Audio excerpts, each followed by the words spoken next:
Good morning and thank you for joining us. This is our Bible class for Sunday, May the 24th.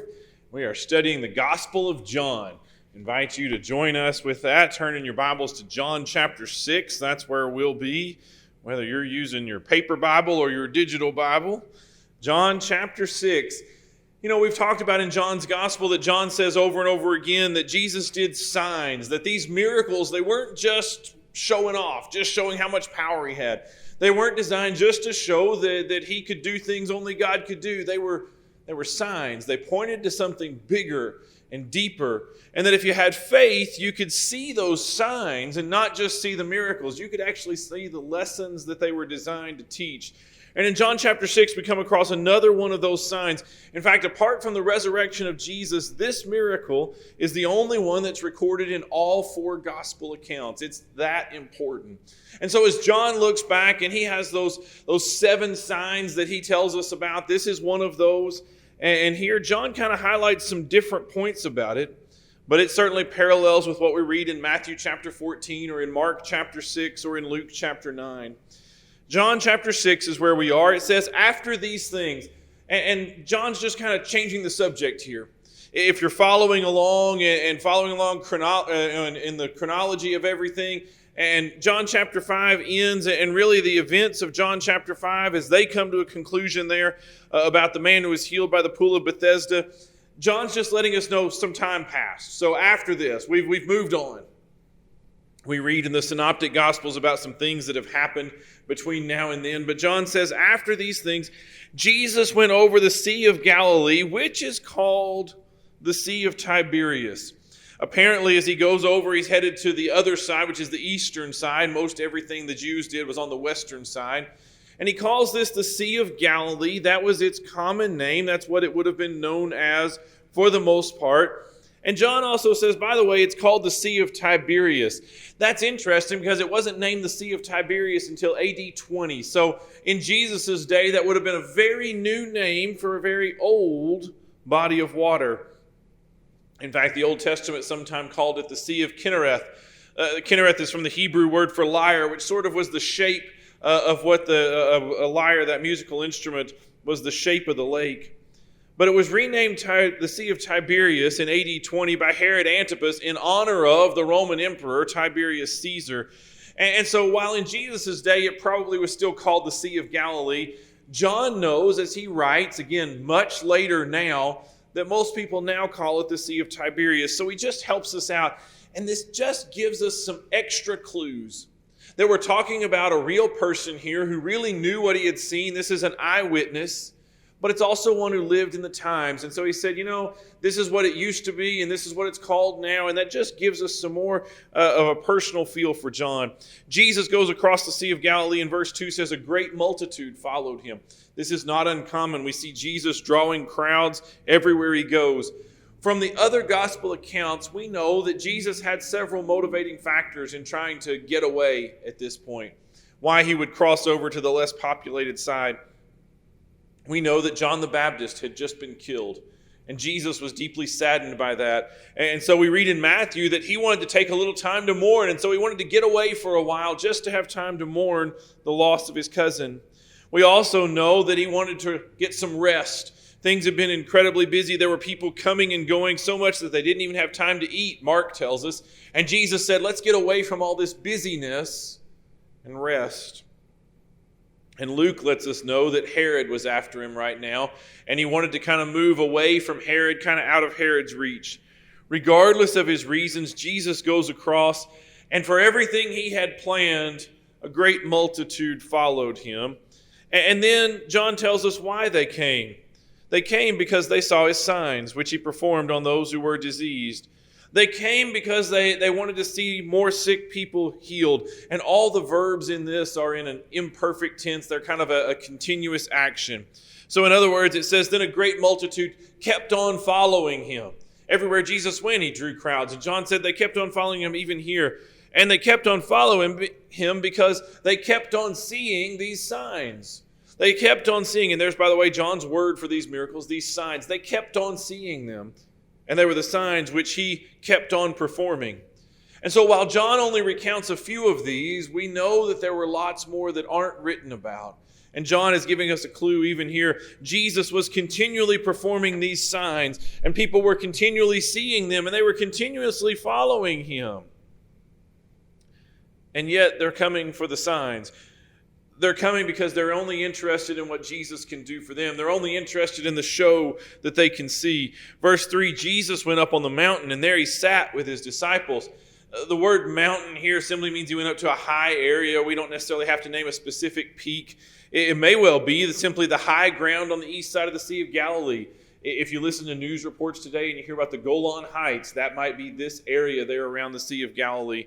Jesus goes up to a place, he gets away a little bit, and he sat down. This was the traditional posture of a teacher. When Jesus sat down, everybody listened because they knew that he was about to teach. So Jesus sat down with his disciples. And verse 4 tells us, now the Passover, a feast of the Jews, was near. Again, we are reminded of John's conscientiousness that some folks who weren't familiar with Jewish heritage and Jewish stories and Jewish traditions would know. And so he says it's Passover. And by the way, for those of you that don't know, that's a feast of the Jews. But for those of you that do know, those of us who've read our Bibles, we're familiar with what Passover is. It's going to lend even more importance to what's about to happen. The meal that they partook of at Passover involved that unleavened bread. Jesus later is going to say that represents his body. But here it's going to lead up to him proclaiming elsewhere in John that he is the bread of life. And so Passover is near. It's the perfect time. Passover was also a time when the Jews regularly thought about their deliverance. Because they were reminded of God's delivering them out of Egypt, they now looked at Rome, and every Passover they might look at the Roman government and say, oh, that God would deliver us now. In fact, we're going to see that's exactly what's on their mind with this. Passover is near. Verse 5 says, then Jesus lifted up his eyes, and seeing a great multitude coming toward him, he said to Philip, where shall we buy bread that these may eat? Jesus looks up, and you can almost see he sits down and everybody's gathered around. The disciples are gathered around. They're about to learn a lesson from Jesus. And he looks up and here comes the crowd. And we might expect Jesus to give an answer there. We might expect Jesus to say, hey, there's the crowd. Here's what we're going to do. But instead, he looks at Philip. And it might be a little troubling to have the Son of God ask you a question like that. Where are we going to buy bread that these may eat? Well, Jesus, you're God, don't you know? Jesus, aren't you the one? And John lets us in on that Jesus wasn't dumbfounded here. He didn't say, oh no, I had no idea the crowd was coming. What are we going to do? Verse 6 says he said this to test him, for he himself knew what he would do. Jesus says, I want to see what you've learned, Philip. I want to see where your faith is in all of that. Philip was the natural one to ask there on that eastern side of the Sea of Galilee. Philip was from Bethsaida, which was a nearby town. In fact, it was probably the closest town. Hey, Philip, you're from around here. Where would we get enough food for all these people? He said this to test him, knowing what he was intending to do. And Philip looks at the test and whips out his calculator. Philip says, hey, where are we going to buy enough food? Well, let's see. We got this many people. It's going to cost this much. And Philip does math. Philip does math and he says, you know what? 200 denarii worth of bread is not sufficient for them, that every one of them may have a little. Philip says, if we had 200 denarii would be 200 days' wages. The NIV calls that half a year's wages. A denarius was what you usually paid a day worker. It was designed to be just enough to buy food for your family for one day. So 200 days worth of food wouldn't even give everybody a bite. In other words, Philip said, I don't know where you're going to find this much food. We can't afford it. We can't get it here. Nobody's got that much food. 200 days worth of food. We couldn't even get enough bread. Philip is, as one commentator calls him, a statistical pessimist. Jesus said, what are we going to do about this? And Philip says, nothing's going to work. I've run the numbers on it. I don't know what we can do, but I'll tell you what we can't do. We can't feed all those people. Philip was one, as he looked at it, all he saw was the numbers and the math. It would appear that, as John tells us, this is a test. Well, it would appear Philip failed the test. He'd been with Jesus. He had seen the other signs. He's heard the lessons. Jesus wants to know, Philip, what's your faith going to say? And he says, well, my calculator says we can't do this. My calculator says this is impossible. Philip, who had been with him at Cana and seen the water turned into wine, said, yeah, but this one's too much. We can't do this. Verse 8 says, one of his disciples, Andrew, Simon Peter's brother, said to him, there's a lad here who has 5 barley loaves and two small fish, but what are they among so many? We run into another disciple now. We meet Andrew, who is introduced as Simon Peter's brother. Andrew's role always seems to be bringing people to Jesus. And so Andrew comes and he has a lad. The word there is a child, but don't think of a little 3 or 4 or 5-year-old or something like that. The word is used elsewhere to describe teenagers or even a 17-year-old. And so he says, here's a boy. And he brought lunch. He brought 5 barley loaves and 2 small fish. The barley loaves was the food of poor people. It was the cheapest type of bread. And he had 5 of those and 2 fish. And the word fish there might refer to just like some little salted fish that would go in with them. In other words, he had enough to provide himself one meal. And Andrew says, I'll tell you what I found. It's not enough. I don't know what we can do with it, but here's what I've got. But what are they among so many? So Andrew says, I don't know what we're going to do, but I'll at least tell you what I've got. In verse 10, then Jesus said, make the people sit down. The word literally means recline. If you're familiar with the eating practices in the Middle East, this is how they ate. They were prepared to be taught a lesson. In a classroom, the teacher sat and all the students stood. And so everybody's standing around waiting for Jesus to speak. And he says, no, tell everybody to assume a position of eating. And he says, make the people to recline, to sit down. Now there was much grass in the place. So the men sat down, in number about 5,000. Jesus has told them, hey, have everybody sit down. We're going to see that he sits them down in groups. John tells us the place is very green. There's an awful lot of grass. It also indicates not just that there was an eyewitness, but it indicates this was probably sometime in March or April, which again would be near the time of Passover. The details all line up. And John tells us there were about 5,000 men. Earlier when Jesus said in verse 10, make the people sit down, that's the word for all the folks. And then John specifically uses the word and says there were 5,000 males. And so we know that if there were men and women and children, this was a much larger group than 5,000. And so perhaps some have guessed that this could be as much as 20 to 25,000 people, a large crowd, a multitude. But 5,000 men, you say, well, why would John do that? Is he just trying to tell us about the men? Is this, some kind of idea of their day that the men were the only one that counted? No, we're going to see later on, these folks have a military goal. They have in mind that they want to overthrow Rome. And 5,000 men was a fully filled out, a fully functional Roman legion. And so they knew Rome had 5,000 soldiers, and John said, you know what, we had 5,000 men ready to fight, along with women and children. There was a potential guerrilla force of eager recruits ready to serve if they just got the right leader in place. So here there's 5,000 men. Jesus has them sit down.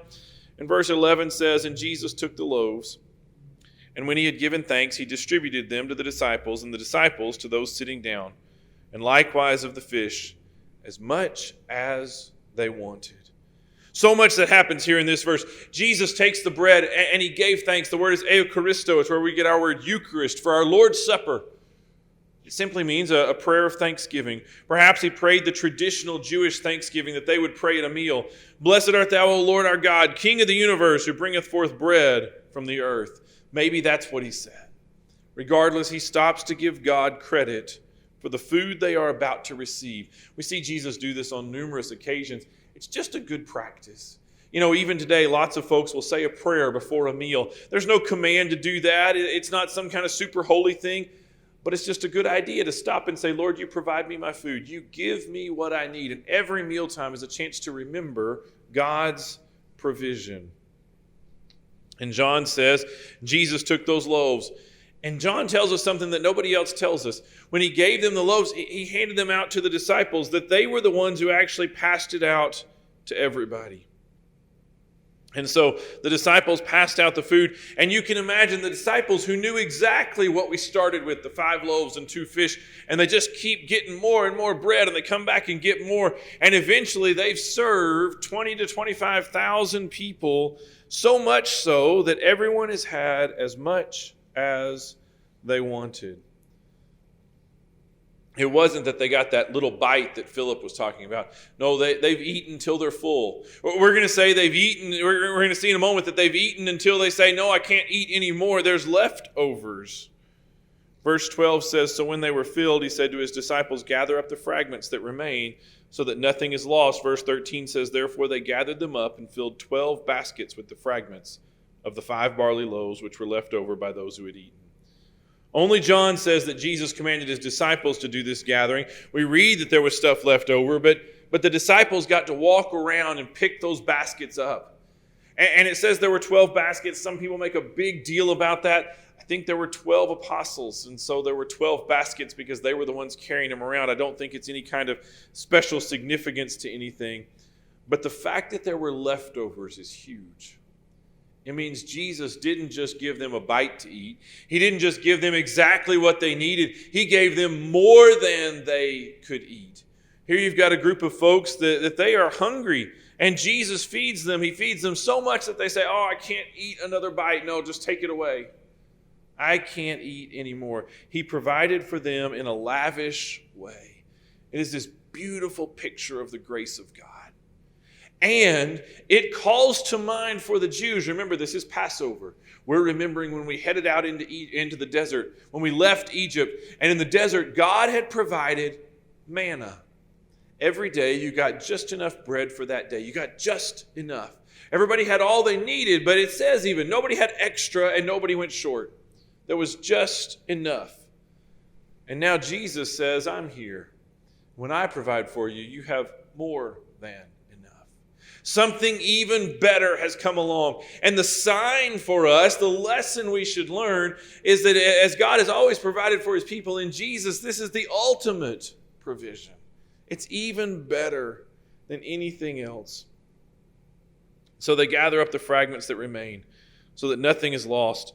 And we see again, there's no waste either. Just as Jesus is lavish, there's also no waste. They were good stewards of what he gives. And verse 14 says, then those men, when they had seen the sign that Jesus did, said, this is truly the prophet who is to come into the world. It's amazing. They see the sign and they get it. They connect the dots. They see the sign and they say, this is it. Moses had promised us the Lord will raise up another prophet like me. This is him. This is the one. This is Messiah. They've figured it out, okay? So verse 14 is so central because they understand here is the one that we've been looking for. And then verse 15 happens. Therefore, when Jesus perceived that they were about to come and take him by force to make him king, he departed again to the mountain by himself alone. They got it. He's the Messiah. He's the one. We figured it out. He's the guy we're looking for. And their next thought was, how can we use him to get what we want? How can we use God to accomplish our goals? They said, we're going to force him to be our king. If he won't be our king, if he won't do what we want, we'll make him do what we want. We know from the other disciples' account, or the other Gospels accounts, that Jesus wants his disciples far away. He sends them away. You get away from here right now. He deals with the crowd and sends them home. Their desire to be free, their desire to rule themselves, their desire for their own nationalistic longings overwhelmed everything else, so that when they said this guy is the Messiah, they didn't think to serve him. They didn't think to bow. They simply said, we're going to force you to do what we want. They wanted to use Jesus for their goals. So Jesus withdraws. Isn't it interesting? There is so much irony. Jesus, who is already a king, has come to bring his kingdom to these men. But in their blindness, they try to force him to be the kind of king they want. And in so doing, they fail to get the king they want, and they also fail to get the kingdom Jesus brought. They lose out on everything. Isn't that a picture of what we're tempted to do with God? How can I use God for my own ends? How can I get what I want from God? Instead of simply saying, you're the king, I'll do whatever you want. I'll submit to your will. Now, in the rest of John's gospel, we're going to get a little aside now as Jesus sends the disciples across the ocean, and there's been some trouble and some turmoil. They're about to take him by force. This could have gotten ugly. And the disciples might have said, "Whoa, that's a little close," and they're a little concerned. And so Jesus is going to teach them a special separate lesson on the Sea of Galilee. And then we'll get back in verse 22 and we'll pick up where Jesus begins to say, "Hey, did you get the real meaning of the sign of the loaves and fishes? Did you understand what I'm talking about there?" So next week, we'll take a look at Jesus and what we normally talk about, Jesus walking on the water. But we ought to talk about the disciples in the midst of a storm. And then we'll see Jesus as the bread of life, the bread that comes down from heaven. Thank you for studying with us today. That'll conclude our Bible class for now. Would you bow with me for a word of prayer? Oh God, our Father, you are our King. Lord, you provide for us so richly in so many ways every time we sit down to a table full of food, to have more than we need. May we be reminded of your grace that you lavishly pour upon us. And Father, may your grace humble us and never cause us to be prideful and seek to get our own way, but instead seek to serve you. Thank you. Thank you for your wisdom and your power and your knowledge. Thank you for your grace and your mercy. And thank you that all of that came together in your Son, Jesus Christ, whom you sent to this earth for us. Bless us as we study. Bless us as we walk by faith. Guide us, we pray, in Jesus' name.